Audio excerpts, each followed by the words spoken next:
In class 8th, chapter 13, exercise 13.1 is going on. Only one question is left, that is question number 5. See question number 5. A photograph of a bacteria enlarged 50,000 times. A photograph of a bacteria enlarged 50,000 times attains a length of 5 cm as shown in the diagram. यानी जो diagram में 5 centimetre है वो 50,000 times के equal यहाँ पर कहा गया है कि वो ऐसा 50,000 टाइम्स लगता है देखने में photograph. What is actual length of bacteria, bacteria की एक्चुअल लेंथ पूछ रहा है कि रियल में उसकी लेंथ क्या रही हो. If the photograph is enlarged, अगर फोटोग्राफ एनलार्ज्ड हो कितना 20,000 times, then what would be its enlarged length. Enlarged length वो जानना चाहता है. क्लियर. तो make this table here and this is actual length and this is enlarged length.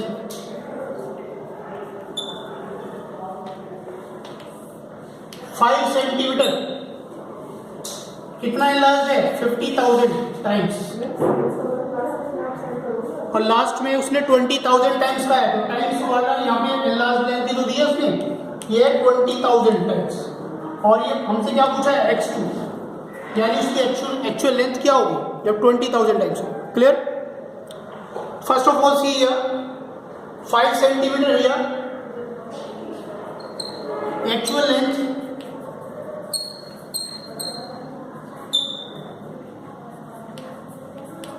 Equals to 5 centimetre upon 50,000. You will write here like this, x1 upon y1. It is in proportion, direct proportion. x1 upon y1, then 5, it will cancel here 10,000 times, means to say you can write 1 upon 10,000.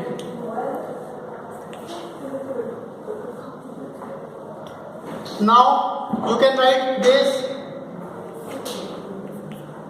10 to the power minus 4. Here number of zeros are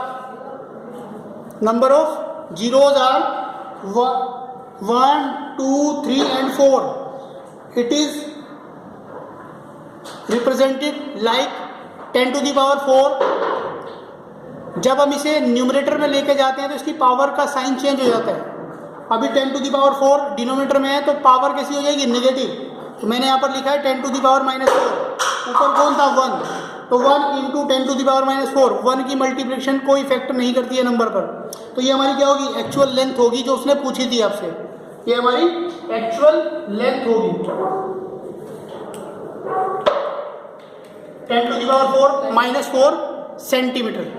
now see second step.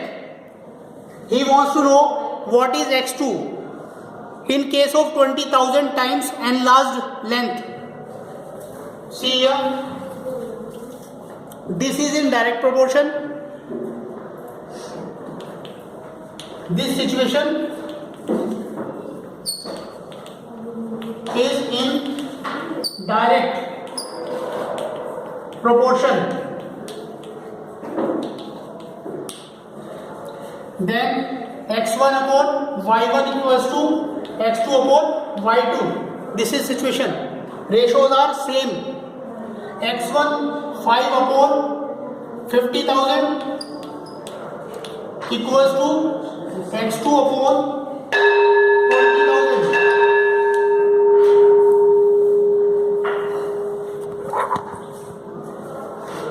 You can cancel 4 zeros from 4 zeros. Okay. Do cross multiplication. x2 equals to ये 2 5 की multiplication में जाएगा और ये 5 यहीं पर रहेगा, यानी 5 into 2 upon 5. It is after cross multiplication you can cancel 5, then you will get x2 equals to 2 centimetre. It will be your answer. I hope you understood it. It is a important question.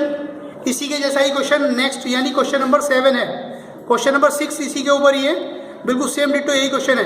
ऐसा ही example आपकी book में page number 207, page number 207 example number 5, ये 3 questions example number 5 और exercise में 13.1 में question number 5 और question number 6, 3 question, ये 3 questions हैं जो सेम हैं, आपस में एक दूसरे से मैच करते हैं, सिर्फ मटेरियल यानी डेटा अलग है, बाकी जो सिचुएशन है वो सब सेम है इसमें।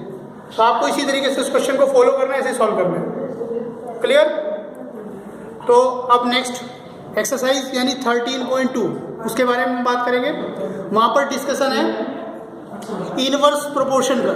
अभी डायरेक्ट प्रोपोर्शन यानी एक्सरसाइज 13.1 जो थी वो डायरेक्ट प्रोपोर्शन पर डिपेंडेंट थी, लेकिन जो 13.2 है वो इनवर्स प्रोपोर्शन पर है। तो first of all we will discuss what is inverse proportion.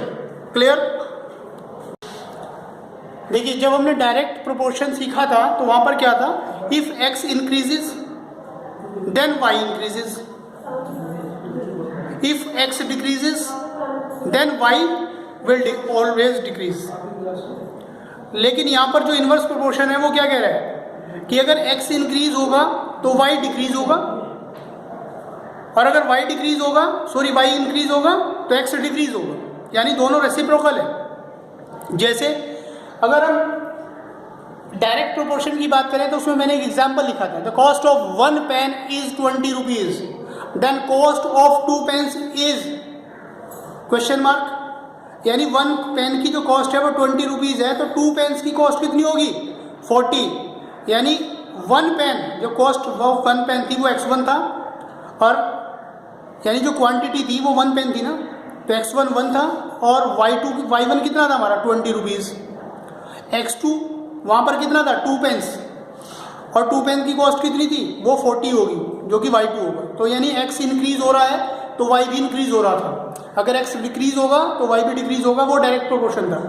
लेकिन इनवर्स प्रोपोर्शन में क्या होगा कि अगर x इंक्रीज होगा तो y डिक्रीज होगा, और अगर x डिक्रीज होगा तो y इंक्रीज होगा, यानी ये एक दूसरे से रेसिप्रोकल होते हैं, एक तरीके से जस्ट रिवर्स चलते हैं कि अगर एक इंक्रीज है तो दूसरा डिक्रीज होगा।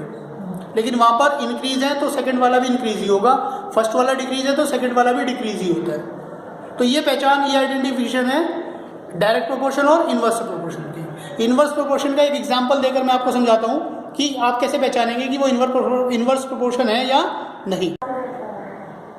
If x, the value of x increases, then the value of y decreases.